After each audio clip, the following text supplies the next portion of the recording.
L'air dans la salle de bal de l'hôtel Royal Crescent à la Nouvelle-Orléans était lourd, chargé de parfums coûteux, du doux son d'un pianiste de jazz et du tintement des coupes de champagne.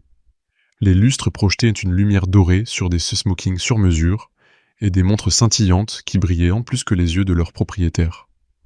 Au centre de la salle trônait Gabriel Voss, un magnat de l'immobilier, avec un sourire aussi aiguisé que son esprit. Ses paroles tranchaient que les conversations comme un couteau, et ses gestes étaient si imprécis comme s'il dirigeait le monde autour de lui.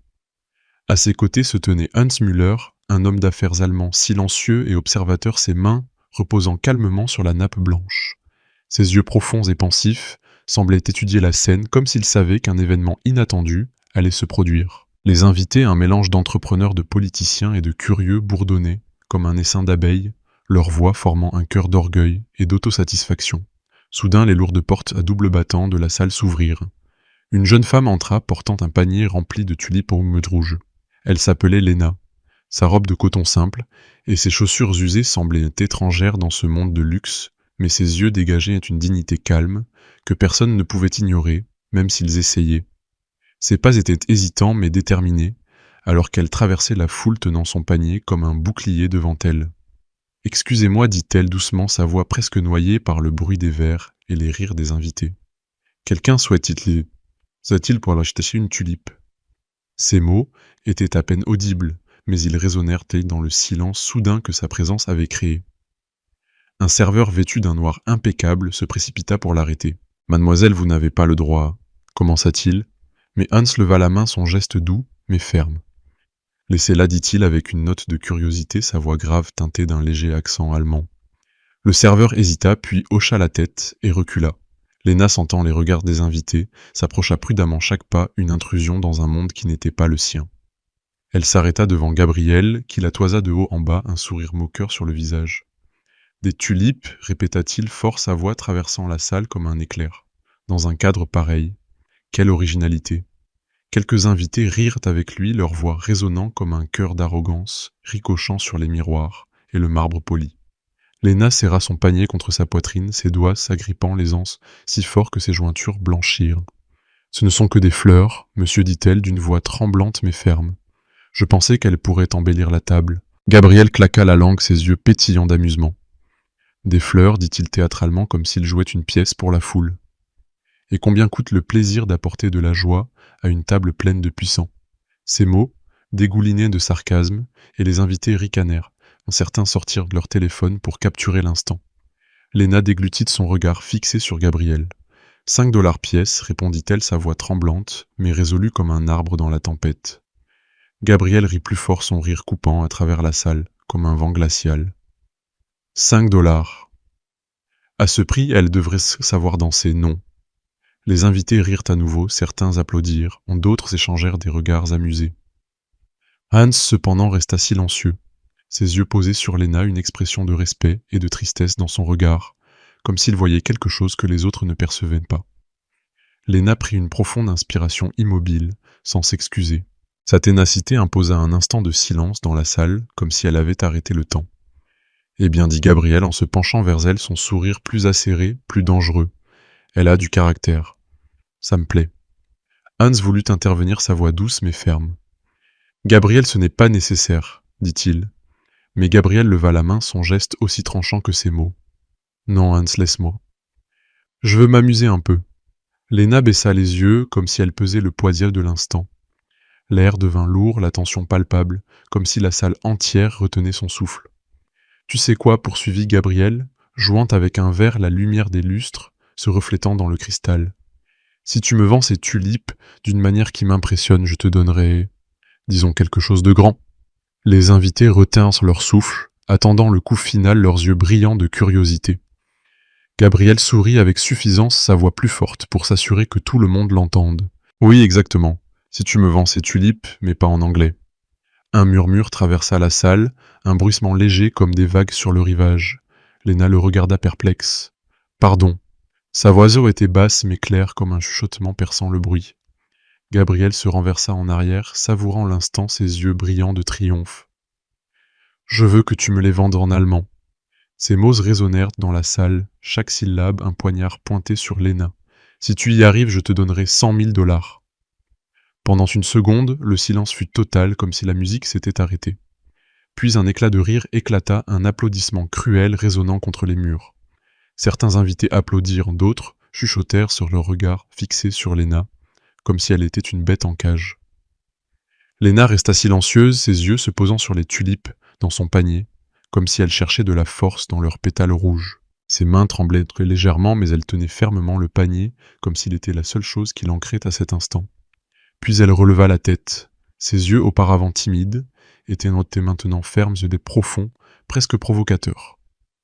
Hans l'observa attentivement, et pour la première fois de la soirée, un sourire presque imperceptible se dessina sur son visage, une expression d'attente. « Ça va être intéressant », murmura-t-il, si bas que seule la personne à côté de lui put l'entendre. Léna fit un pas en avant et la salle retint son souffle. Elle prit une tulipe dans son panier, ses mains tremblaient légèrement, mais ses yeux restaient calmes comme un lac tranquille sous un ciel orageux. Gabriel, toujours appuyé en arrière, la regardait avec l'arrogance d'un homme qui gagne chaque jeu. « Alors petite, dit-il, sa voix dégoulinant de moquerie. Qu'attends-tu ? Tu n'as plus de mots. » Quelques rires nerveux fusèrent dans la foule, mais Hans resta silencieux, ses mains posées sur la table, ses yeux suivant chaque mouvement de Léna. « Je ne sais pas si vous comprenez ce que vous me demandez, » dit Léna doucement, mais clairement sa voix traversant la tension comme une brise légère. Une langue ne devrait pas être utilisée pour humilier. Gabriel sourit amusé par sa réponse. « Je n'ai pas besoin d'une leçon de morale. Je veux juste voir si tu peux le faire. Ce n'est qu'un jeu. » Léna ne répondit pas immédiatement. Elle posa délicatement le panier sur la table et prit une tulipe. La tige verte contrastait avec la nappe blanche, une goutte de rosée tomba sur la surface comme une larme retenue. Hans suivit le mouvement des yeux, un léger sourire jouant sur ses lèvres. Parfois les jeux révèlent plus qu'on ne l'attend, murmura-t-il presque pour lui-même. Gabriel fronça les sourcils. « Qu'as-tu dit ?» Rien répondit Hans avec un sourire léger. Juste que la beauté fleurit souvent là où on l'attend le moins. Léna releva les yeux. Ces mots semblèrent lui redonner une étincelle de dignité. Pendant un instant, sa peur se transforma en détermination. Une femme à la table, vêtue d'une robe bleue élégante, parla d'un ton condescendant. « Si elle ne peut pas qu'elle parte. Nous avons assez perdu de temps. » Léna serra la tulipe, les épines s'enfonçant dans sa peau, mais elle ne lâcha pas la fleur. « Vous savez, dit-elle, regardant directement la femme, je ne suis pas ici pour mendier. Je voulais simplement offrir quelque chose de beau. Mais parfois les gens oublient comment voir la beauté. » Un lourd silence s'abattit sur la table. Le serveur qui apportait une bouteille de vin se figea. Gabriel remua sur sa chaise, irrité par son ton. « Très poétique, dit-il, mais ça ne paie pas les factures. Allez, montre-moi que tu peux le faire. En allemand, comme je l'ai dit. » Hans parla doucement, sans quitter Léna des yeux. « Gabriel, tu as dit 100 000 $ si elle y arrive. » Gabriel se tourna vers lui, ses yeux brillants. « Oui, exactement. Si elle me vend la tulipe en allemand, je paierai. » Sa voix résonna dans la salle plus forte et plus tranchante qu'auparavant. Léna regarda la tulipe, puis Hans qui répondit à son regard, avec un encouragement silencieux, comme s'il l'exhortait à continuer sans mots. Elle hocha légèrement la tête, prit une profonde inspiration et fit un pas en avant. « Alors écoutez bien, » dit-elle d'une voix ferme.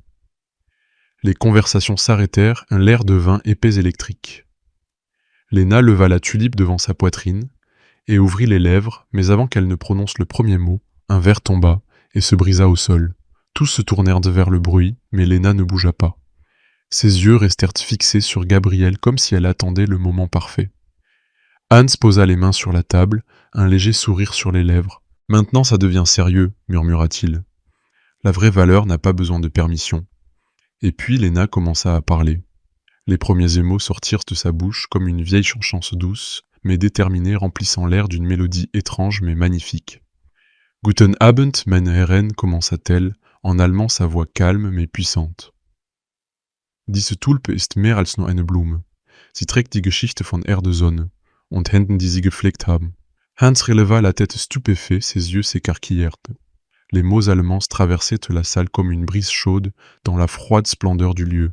Certains invités clignèrent des yeux perplexes, d'autres regardèrent de Gabriel, attendant sa réaction. Léna continua sa voix profonde avec une cadence qui semblait venir d'une autre époque. « Frieden kann man nicht mit Gold kaufen, sondern mit dem Herzen. Diese Blume braucht kein Geld, nur jemanden, der ihre Schönheit versteht. » La salle était silencieuse, comme si le monde s'était arrêté. Gabriel ouvrit la bouche, mais aucun mot n'en sortit. Son visage autrefois moqueur était maintenant figé, son sourire disparu. Léna posa lentement la tulipe sur la table devant lui. « Voici votre vente, monsieur, » dit-elle en anglais, sa voix calme mais ferme. « Pas dans votre langue, mais dans celle du respect. » Les yeux de Hans brillaient d'une émotion qu'il montrait rarement. Il se leva lentement et commença à applaudir. Le son de ses mains résonna dans la salle silencieuse.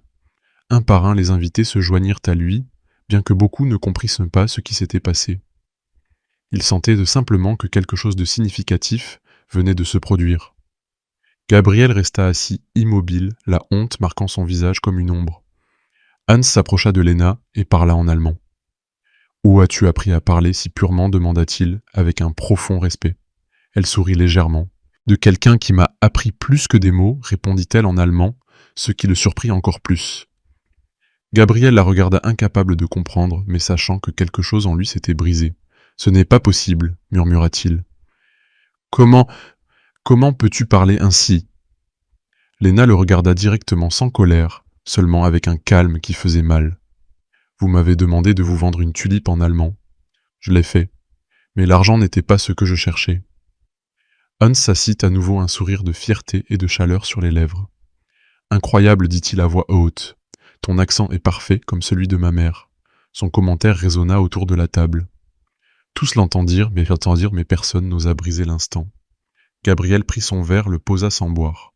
« C'était un coup de chance, » dit-il doucement, plus pour lui-même. Léna recula, prête à partir. « Il n'y a pas de hasard quand on parle avec l'âme, » répondit-elle. Elle se tourna lentement, les regards des invités la suivant. En passant devant Hans, il se leva à nouveau et s'inclina légèrement, un geste de respect. « Merci, dit-il en anglais, son accent marqué. Ce que tu as fait ici ne sera pas oublié. » Léna hocha la tête avec gratitude et se dirigea vers la porte. Derrière elle, les applaudissements de Hans résonnèrent à nouveau dans la salle. Gabriel la suivit des yeux, son visage brûlant d'un sentiment qu'il ne pouvait nommer honte ou admiration. La salle qui sentait auparavant le vin et l'arrogance embaumait maintenant les tulipes. Et dans un coin de son esprit, Gabriel savait qu'il avait perdu quelque chose cette nuit-là, même s'il ne comprenait pas pourquoi. La nuit avait laissé des traces suite à la Nouvelle-Orléans, non seulement dans les rues où le jazz flottait dans les ruelles, mais aussi dans le cœur de ceux qui, dans la salle de bal du Royal Crescent, avaient été témoins des mots de Léna. L'aube se leva avec un ciel teinté d'orange et de rose, comme si la ville voulait laver la honte de la nuit précédente. Léna se tenait sur le marché français à sa place habituelle, arrangeant ses tulipes dans un seau d'eau. Sa robe de coton simple était la même que la veille, mais son visage portait une sérénité qui n'avait rien à voir avec le tumulte de la nuit. Elle fredonnait une mélodie apprise d'Elsa, une vieille immigrée allemande qui lui avait enseigné bien plus que des mots. Les tulipes brillaient dans la lumière du matin, chaque fleur une mémoire de la dignité qu'elle avait défendue. Le marché était vivant, avec l'odeur du pain frais, les cris des marchands et les rires des enfants jouant entre les étals. Léna se sentait chez elle ici, même si les regards des passants étaient parfois curieux ou empreints de pitié. Elle arrangeait les fleurs, avec un soin presque rituel, comme si chaque tulipe racontait une histoire qu'elle seule comprenait. À l'hôtel, à quelques rues de là, Gabriel Voss était assis dans sa suite, les mains autour d'une tasse de café qu'il ne buvait pas.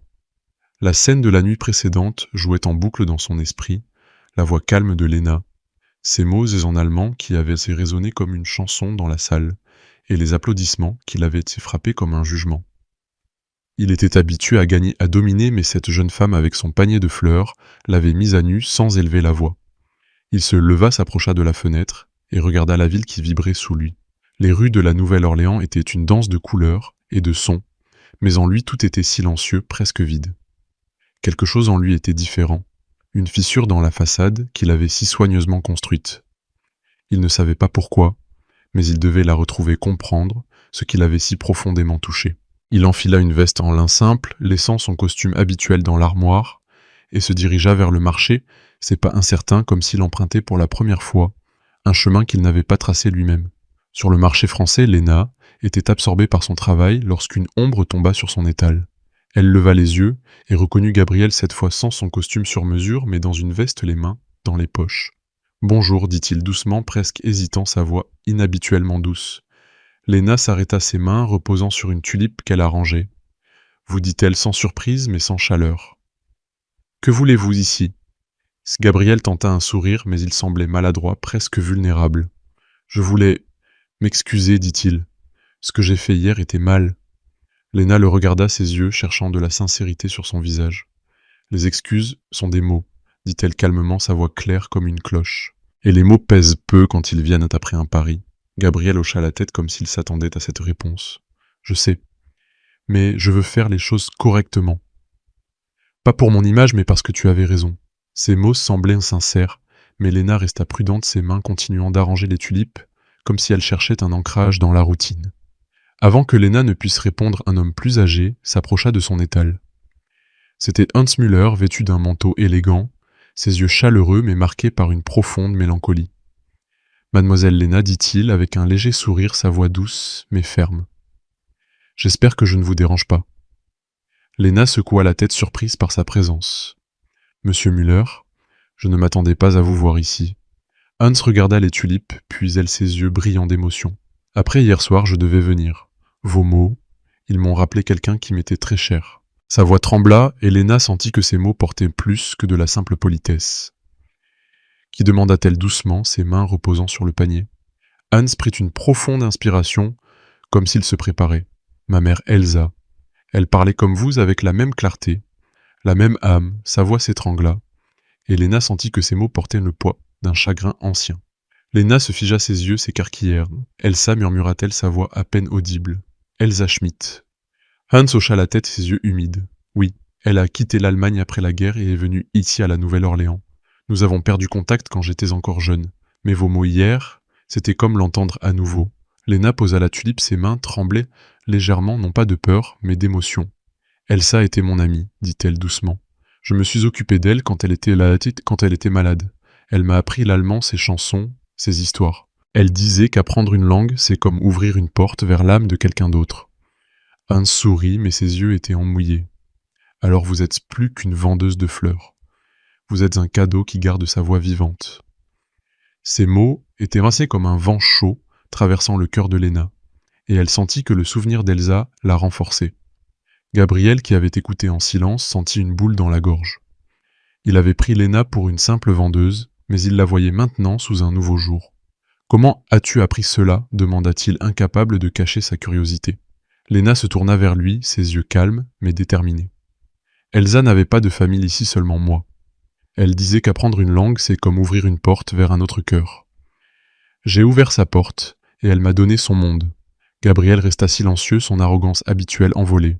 Hans posa une main sur l'épaule de Léna, son geste doux, mais rempli de respect. « Ma mère serait fière de vous, dit-il, et je veux vous aider. Ce que vous avez fait hier mérite plus que des applaudissements. » Léna secoua la tête et ses yeux fixés sur Hans. « Je n'ai pas besoin d'argent, monsieur Müller. Je voulais juste être vu. » Hans sourit doucement, sa voix chaude. « Je ne parle pas d'argent. Je parle d'un héritage. Laissez-moi vous aider à créer quelque chose pour des femmes comme vous qui luttent et ne se brisent pas. » Léna hésita, ses yeux se posant sur les tulipes, comme si elle cherchait une réponse en elle. « Je ne sais pas, » commença-t-elle, mais Hans l'interrompit doucement. « Réfléchissez-y. Ce serait un honneur de faire vivre le nom d'Elsa à travers vous. » Léna hocha lentement la tête, ses pensées tourbillonnant. L'idée était grande, presque trop grande pour elle. Mais les mots d'Elsa résonnaient dans sa tête. Les plus petites graines deviennent les arbres les plus forts. Elle se souvenait des longues nuits où Elsa lui racontait des histoires d'Allemagne, des forêts de son enfance, des chansons qu'elle chantait quand le monde était plus silencieux. Ces souvenirs étaient comme des ancres, la retenant dans cet instant où le monde autour d'elle devenait trop bruyant. La conversation fut interrompue lorsqu'une femme en manteau coûteux passa près de l'étal et regarda Léna comme si elle était un corps étranger. « C'est elle, celle d'hier » murmura-t-elle assez fort pour que Léna l'entende. « Celle qui a humilié Gabriel Voss. » Quelques passants se retournèrent de regards curieux, certains malveillants. Léna baissa les yeux, mais ses mains restèrent calmes, ses doigts caressant les pétales d'une tulipe. Gabriel s'avança, sa voix tranchante mais contrôlée. « Ce n'était pas son intention, dit-il. Elle n'a humilié personne. Elle nous a tous montré ce que signifie le respect. » La femme haussa les épaules et s'éloigna, mais ces mots laissèrent un goût amer, comme un poison agissant lentement. Léna sentit les regards des autres devenir plus lourds, comme si chacun de ses pas était désormais observé, jugé, pesé. Plus tard dans la journée, Léna était seule à son étal, le soleil brûlant sur les pavés. Les tulipes commençaient à flétrir, mais elle ne parvenait pas à se concentrer sur son travail. Les rumeurs avaient commencé à se répandre sur les marchés, dans les cafés, même sur les réseaux sociaux. Gabriel Voss utilise le spectacle de la fille aux fleurs pour redorer son image, disait un post devenu viral. Léna se sentait trahie, même si elle n'était pas sûre que Gabriel soit derrière tout cela. Elle pensa à Elsa à ces mots, « Ne te laisse pas aveugler par le bruit. La vérité parle dans le silence. » Elle prit le bracelet qu'Elsa lui avait laissé, un simple bandeau de cuir avec une inscription allemande.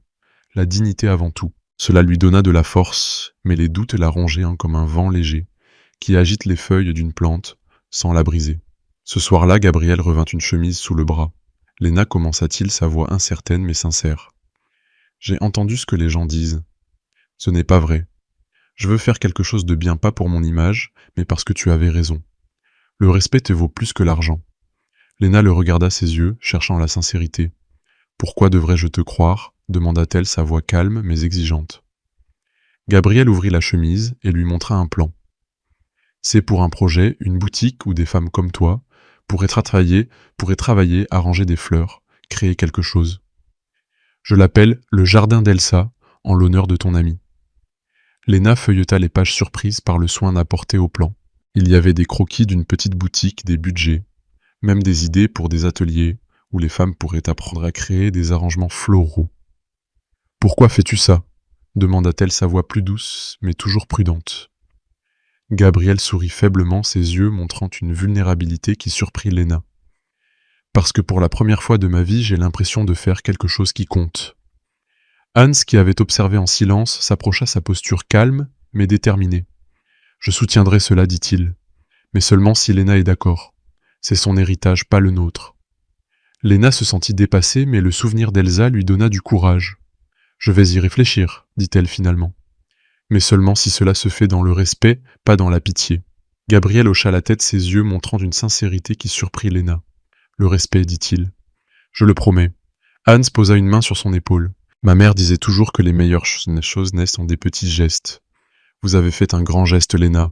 Laissez-le fleurir. » Léna hocha la tête, ses pensées tourbillonnant, mais une étincelle d'espoir commença à briller en elle. Cette nuit-là, en rentrant chez elle, les rues de la Nouvelle-Orléans remplies de musique et de lumière, elle serra le bracelet dans sa main. Elle pensa à Elsa, à Hans, à Gabriel. Quelque chose avait commencé plus grand qu'elle-même, mais les rumeurs s'amplifiaient, les ombres du doute grandissaient. Sur son téléphone, une nouvelle notification clignotait. Le spectacle de la fille aux fleurs est une imposture. Gabriel Voss ne fait que jouer les héros. Léna ferma les yeux, les mots d'Elsa résonnant dans sa tête. La vérité parle dans le silence. Elle savait que le chemin devant elle ne serait pas facile, mais pour la première fois, elle sentit qu'elle n'était pas seule. Les tulipes dans son panier semblaient briller. On souriait au clair de lune, comme pour lui dire que la vérité, comme une fleur, trouve toujours son chemin vers la lumière. Elle continua à marcher, ses pas fermes, son cœur lourd mais plein d'espoir. Les rues de la Nouvelle-Orléans vibraient dans la lumière du matin, tandis que l'odeur du café frais, des beignets et du sel léger de la baie proche emplissait l'air. Le marché français était vivant, comme toujours, un tourbillon de couleurs de voix et du claquement rythmique des musiciens de rue. Mais Léna avait l'impression d'être dans un autre monde. Les rumeurs qui s'étaient répandues, comme un feu de forêt, pesaient lourdement sur elle. Gabriel Voss utilise le spectacle de la file aux fleurs pour redorer son image, résonnaient les mots des réseaux sociaux dans son esprit. Elle se tenait à son étal, les tulipes disposées devant elle, chaque fleur soigneusement arrangée, mais ses mains tremblaient en lissant les tiges. Le bracelet d'Elsa, avec l'inscription « La dignité avant tout » reposait sur la table à côté d'elle, un ancrage silencieux dans la vague de doute.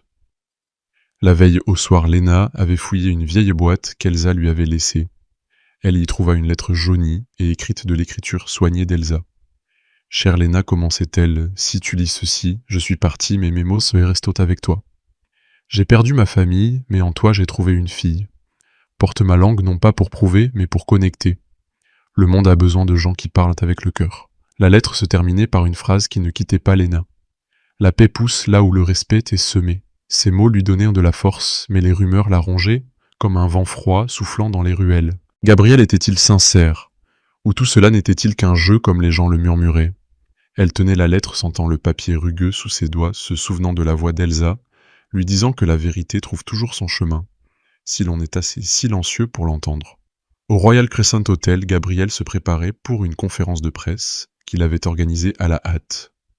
Il se tenait devant le miroir, la cravate relâchée autour du cou, son visage fatigué mais déterminé. La nuit ne lui avait pas apporté de sommeil. Les rumeurs l'avaient atteint chaque mot comme une piqûre dans sa nouvelle vulnérabilité. Il pensait à Lena, à sa force tranquille, aux mots de Hans sur le respect. Il savait qu'il devait agir non pas pour sauver son image, mais pour honorer la vérité. Il enfila une veste simple, laissant son costume habituel dans l'armoire, et se dirigea vers la salle de bal, où journalistes caméras et invités curieux l'attendaient. Hans Müller était assis au premier rang, sa posture calme, mais alerte, ses yeux suivant Gabriel, avec un mélange de curiosité et d'attente. Lena était là aussi dans une robe simple, empruntée à une voisine. Elle se sentait déplacée parmi les flashs et les costumes coûteux, mais Hans l'avait convaincue de venir. « Tu dois entendre ce qu'il va dire », avait-il dit. « Pas pour lui, mais pour toi. » Quand Gabriel monta sur le podium, la salle se tut.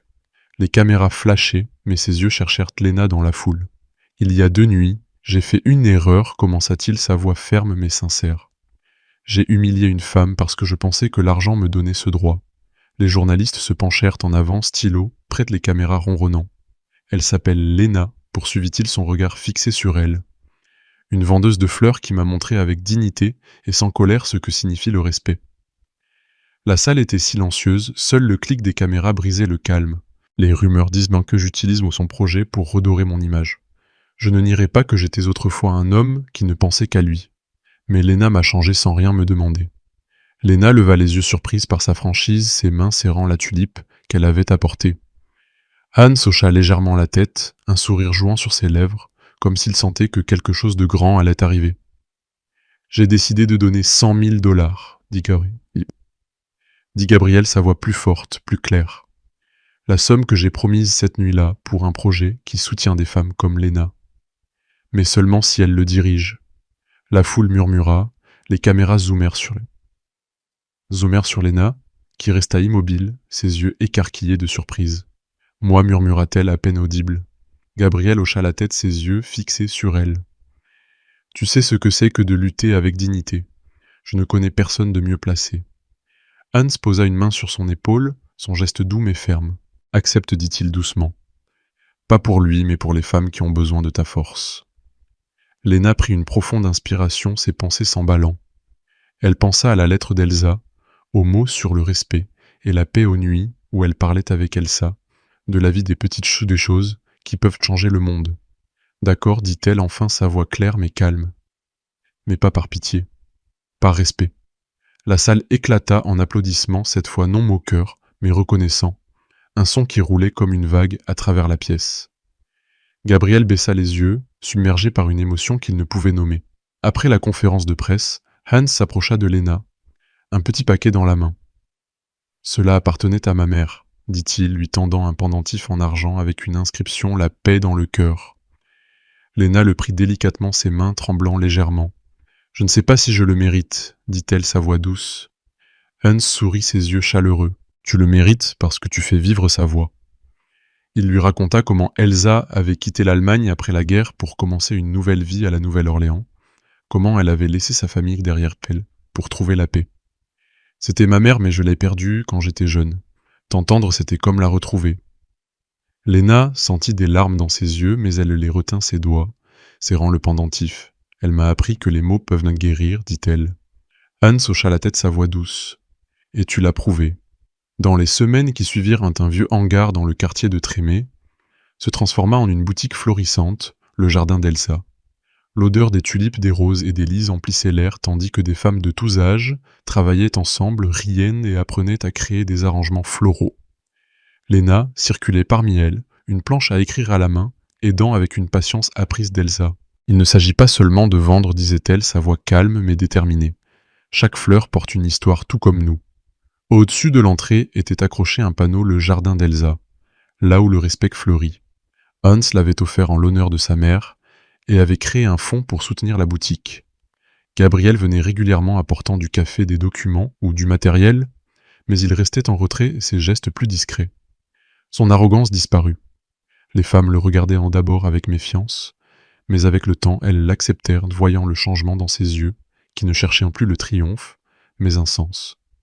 Un matin, Léna trouva une autre lettre d'Elsa, cachée dans un vieux livre découvert dans le hangar. « Chère Léna, lisait-on, si tu lis ceci, tu as déjà commencé à créer quelque chose de plus grand.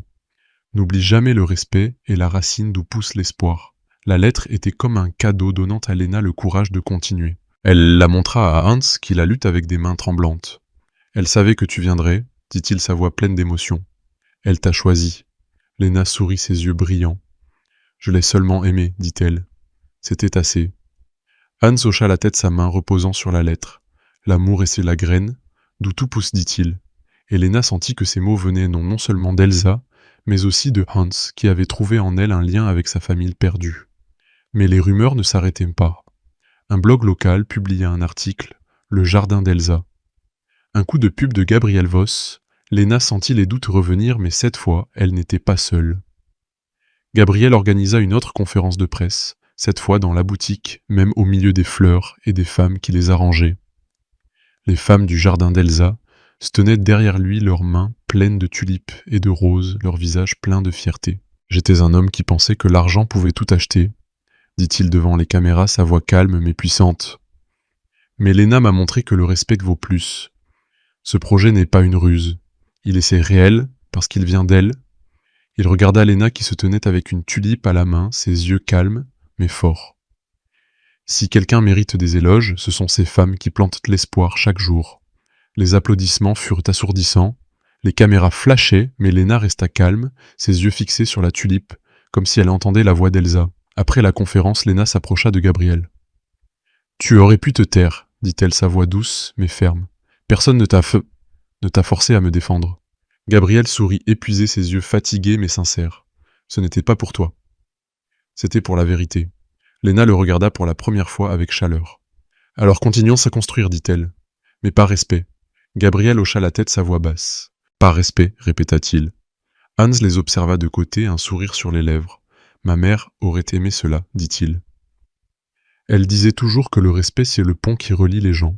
Des mois plus tard, le jardin d'Elsa était plus qu'une boutique. C'était un refuge, un lieu où des femmes de différents quartiers se réunissaient pour travailler, apprendre et guérir. Léna n'était plus la vendeuse timide, mais une figure de proue dont la force résidait dans son silence. Sur un mur était accrochée une photo Léna, Gabriel et Hans devant leur première commande internationale, un sourire sur leur visage. En dessous, une citation d'Elsa. « Le respect ne coûte rien, mais son absence détruit tout. » Un jour, un appel vint de Munich. C'était Hans retourné dans son pays natal. « Léna, dit-il, sa voix pleine de chaleur. Je pense à toi et au jardin d'Elsa chaque jour. Ma mère serait fière. » Léna sourit, sa voix douce. « J'ai appris plus que je n'ai donné, dit-elle. Merci d'avoir cru en moi. » Hans rit doucement. Ce n'était pas de la foi. C'était une certitude. La leçon que Léna, Gabriel et Hans avaient apprise était claire, le respect n'est pas seulement un mot, mais une force qui transforme les gens. Léna montra que la dignité ne dépend pas de la richesse ou du statut, mais de la capacité à parler avec le cœur. Gabriel apprit que la véritable force ne réside pas dans la domination, mais dans l'écoute et l'apprentissage. Hans trouva en Léna le lien avec sa mère qu'il croyait perdu.